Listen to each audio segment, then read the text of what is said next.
আসসালামু আলাইকুম, আশা করি সবাই ভালো আছেন। তো আজকে গরু দিয়ে গেছিলাম সরে, আইসা দেখি আমার গায়ে দিয়ে গেছে, ওই যে বাছুরে দৌড়তেছে। আমি ভাবছিও না যে গরু ওইভাবে পরে যাব বা বিয়ে যাইব। তো আমি আইসি সরো গরু একটু সরাই দেওয়ার জন্য, নাকি লাইটা দেওয়ার জন্য। আইসা দেখি এই যে দেখেন বাছুর হাঁটতেছে সরের মধ্যে।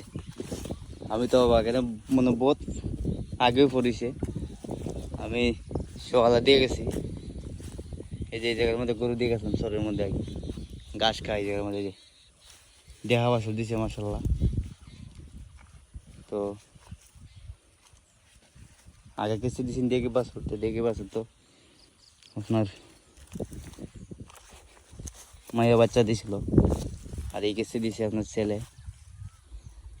এই যে বাসরটা মাসাল্লাহ হয়েছে সুন্দরী। গাড়িটা দেখেন, এখানে ফ্যাট পড়ছে না। তো এখন খানা দিব, যে এইগুলা খানা ড্যামগুলো আছে না, এইগুলা কাইটা দিব। যে এগুলো হচ্ছে গরুর খানা, এই যে